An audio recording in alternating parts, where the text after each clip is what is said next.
Hello and welcome to another walk with Tilly, and we're strolling through the slightly cooler, slightly greyer Portuguese mountains, but it's still very pleasant, and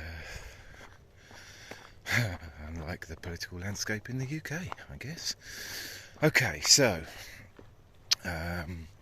analysis of the new mini budget as implemented by our new Chancellor of the Exchequer, and I guess really we should be calling him de facto Prime Minister, because what he's implementing is nothing that I've heard come from Liz Truss at any point at all. So essentially she has ceded her influence, and someone else, either him or others within the Conservative Party, are calling the shots. It would appear reasonable to claim. Anyway, that aside, what essentially has happened is everything that had been implemented prior to his arrival just about has been undone, with the exception of the things that were already passing through good girl, come on in, passing through the legislative process. But pretty much everything else has been undone, up and including the support for energy prices for the public, which has now been dropped to just 6 months support, and then a review of whether to implement more targeted support after the winter. Now, the discussion about that is I don't think there was an alternative. I think they had to be sufficiently robust to calm or assuage market fears because of essentially the interest rate issue and bond prices. The problem that has occurred is that since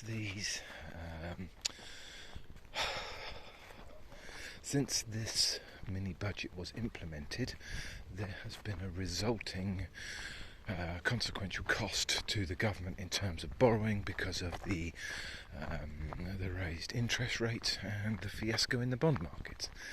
Now, from what I can see, the bits of analysis I can see, we're discussing 30 billion here, but this is a 30 billion additional amount of money that has to be found. Now, from what Jeremy Hunt, notice I very carefully enunciate the Hunt after his unfortunate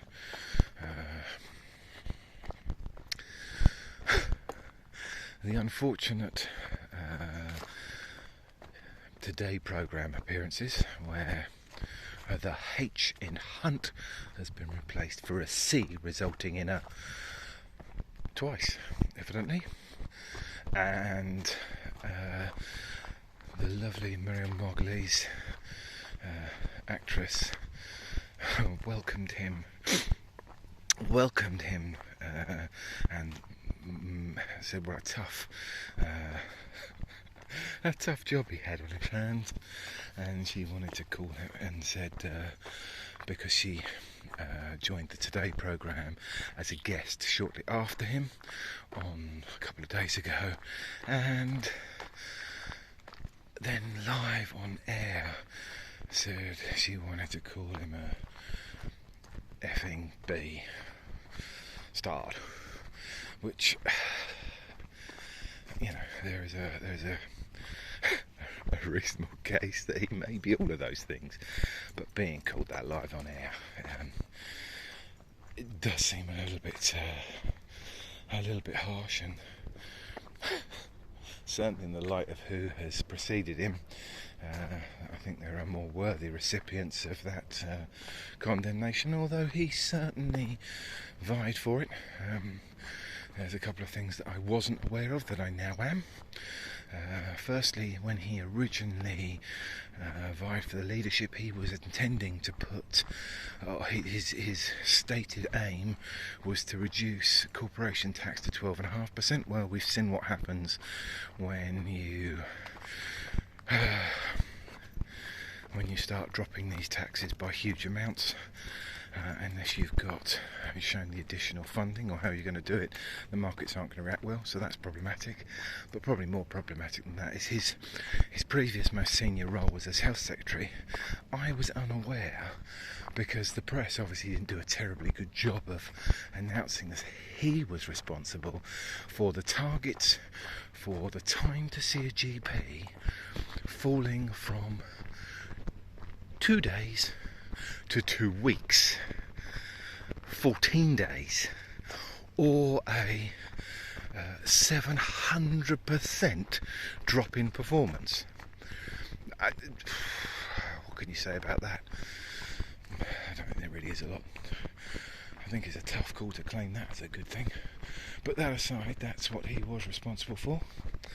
So there may be a case for the Today programme's use of language after all. That aside, the bigger immediate problem is how he is going to fund the shortfall created by the Truss Kwarteng mini budget, where he's going to find the 30 odd billion. Some of it will be I guess some of it will have to come through borrowing, some of it will have to come through tax increases, and some of it is going to come through more cuts to public services that are already shrinking. They're already under... they're not performing. They're not performing because you can't take that level of funding away from institutions and expect them just to perform to the same standard. That is not efficiency savings. Is what they like to use. We're looking for efficiency savings. Yeah. You show me a company that can turn around, any institution, company or otherwise, that can turn around and take percentage points off of their funding and soak it all up with efficiency savings. You can't. Essentially, they are going to cut public services. Public services are in the main required by the most vulnerable in society, and they are going to essentially attack them, because they certainly won't consider targeting those tax cuts to those tax raises to those with the broadest shoulders, which essentially at this juncture is what should be required. It would also take the heat out of the overheating economy.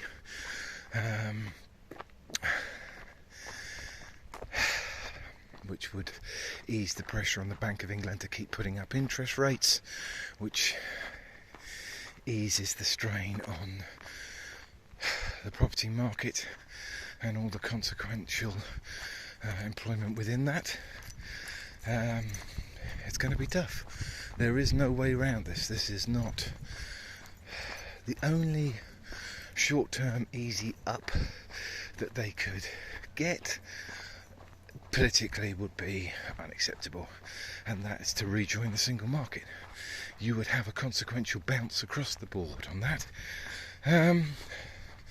but there is no political appetite for it, to be honest, with the toxicity of it all, understandably, although I don't agree with it and think we should rejoin the single market, that is. So essentially we are going to pay two individuals a pension, a very good pension, not just a very good, a phenomenal pension.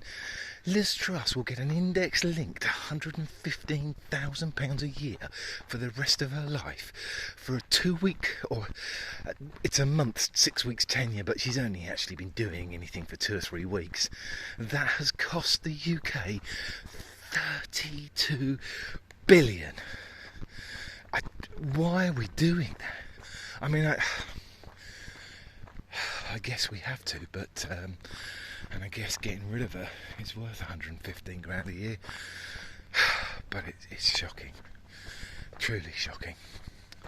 Anyway, that's my tuppence worth of analysis. Feel free to interject with any contrary thoughts you may have in the comment section. Bye for now.